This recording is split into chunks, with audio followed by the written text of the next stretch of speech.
Hello everyone, this is Priya. Welcome to learners hub. Discuss करेंगे जैव विविधता से संबंधित कुछ इंपॉर्टेंट क्वेश्चंस को जो कि किसी भी एग्जाम के लिए हेल्पफुल है। जानते हैं कि जैव विविधता क्या है। किसी भी प्राकृतिक प्रदेश में जंगली और पालतू जीव जंतुओं तथा पादपों की जातीय बहुलता को जैव विविधता कहते हैं। तो इसमें क्वेश्चंस क्या बन सकते हैं कि सर्वप्रथम जैव विविधता शब्द का प्रयोग किसने किया। तो W.G. रोजन, इन्होंने 1885 में सर्वप्रथम जैव विविधता शब्द का प्रयोग किया। वहीं सर्वप्रथम जैविक विविधता शब्द का प्रयोग किसने किया था। तो रेमंड एफ दसमान ने सर्वप्रथम जैविक विविधता शब्द का प्रयोग किया। अगला प्रश्न है कि जैव विविधता संधि कब और कहाँ हुई। तो जैव विविधता संधि 1992 में ब्राजील के रियो डी जेनेरियो में हुई थी, जिसमें भारत सहित 171 देशों ने जैव विविधता संधि पर हस्ताक्षर किए थे। अगला प्रश्न बनेगा कि जैव विविधता संधि कब से प्रभावी हुई। तो 29 दिसंबर 1993 में जैव विविधता संधि प्रभावी हुई। जैव विविधता का भंडार उपमा किस भौगोलिक क्षेत्र को दी गई है। तो उष्णकटिबंधीय वर्षावन को जैव विविधता का भंडार कहा जाता है। अगला प्रश्न है कि भारत सरकार ने जैव विविधता अधिनियम कब पारित किया। तो वर्ष 2002 में भारत सरकार ने जैव विविधता अधिनियम पारित किया।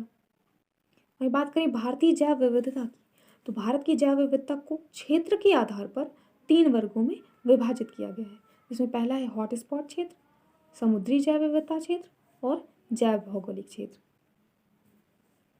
भारत में जैव विविधता का द्वार उपमा किस क्षेत्र को प्रदान की गई है।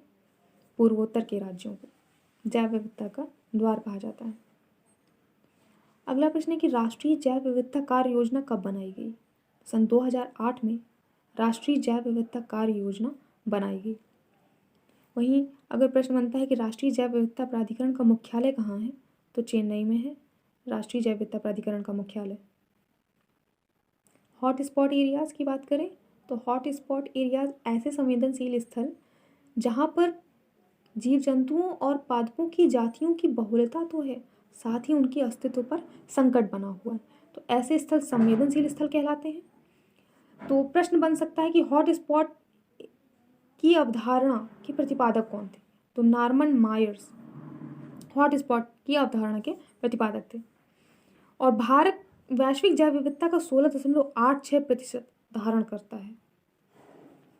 वर्तमान में कुल 36 हॉट स्पॉट एरियाज हैं पूरे विश्व में, और जिनका विस्तार विश्व के 2.4% क्षेत्रफल पर है। वहीं भारत में 4 हॉट स्पॉट एरियाज हैं, जो कि क्रमशः हिमालय क्षेत्र, इंडो वर्मा क्षेत्र, पश्चिमी घाट और सुंडालैंड। सुंडालैंड यहाँ पर नवीनतम हॉट स्पॉट एरिया है। समुद्री जैव विविधता क्षेत्र, तो समुद्री जैव विविधता के अंतर्गत इसमें मैंग्रोव, एस्चुअरी, प्रवाल भित्तियाँ ये सब आ जाते हैं। इसमें पश्चिमी घाट भी शामिल है, और जैव विविधता की दृष्टि से सबसे समृद्ध स्थल है पश्चिमी घाट। नीलगिरी बायोस्फीयर रिजर्व ये पश्चिमी घाट में ही स्थित है, और केरल का साइलेंट वैली राष्ट्रीय उद्यान ये भी पश्चिमी घाट का हिस्सा है।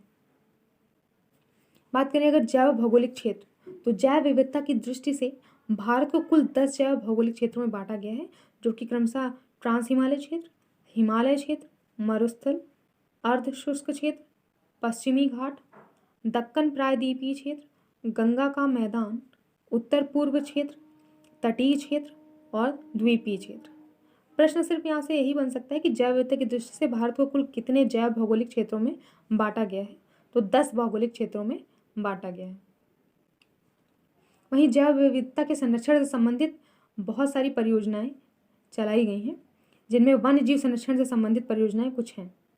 जिनमें पहली है बाघ परियोजना, जो कि बाघों के संरक्षण से संबंधित है। ये 7 अप्रैल 1973 को प्रारंभ की गई। वहीं दूसरी है गिर सिंह परियोजना। तो गिर सिंह परियोजना एशियाई शेरों के लिए संरक्षण से संबंधित है, जो कि गुजरात के गिर वन अभयारण्य में पाए जाते हैं भारत में एशियाई शेर। ये 1973 में गिर सिंह परियोजना प्रारंभ की गई। हाथी परियोजना, तो हाथी परियोजना 1992 में झारखंड के सिंहभूमि जिले से इसका प्रारंभ किया गया था। कस्तूरी मृग परियोजना, कस्तूरी मृग उनके संरक्षण के लिए कस्तूरी मृग परियोजना चलाई गई थी, जो कि 1970 में IUCN यानी international union for conservation of nature, प्राकृतिक संरक्षण के लिए एक अंतर्राष्ट्रीय संधि है। इसके सहयोग से उत्तरांचल के केदारनाथ अभयारण्य से आरंभ की गई थी 1970 में। हांगुल परियोजना, हांगुल एक रेंडियर प्रजाति का हिरण है। इसके संरक्षण के लिए हांगुल परियोजना चलाई गई थी सन 1970 में। वहीं लाल पांडा परियोजना, ये लाल पांडा के संरक्षण के लिए चलाई गई थी 1966 में। विश्व प्रकृति निधि यानी WWF के सहयोग से पद्मजा नायडू हिमालयन जंतु पार्क ने इसका शुभारंभ किया था। गैंडा परियोजना, गैंडा परियोजना एक सींग वाले गैंडे के संरक्षण से संबंधित है। एक सींग वाले गैंडे भारत में असम के काजीरंगा अभयारण्य, मानस अभयारण्य और वहीं पश्चिम बंगाल के जल्दापारा अभयारण्य में एक सींग वाले गैंडे पाए जाते हैं। और गैंडा परियोजना 1987 में प्रारंभ की गई।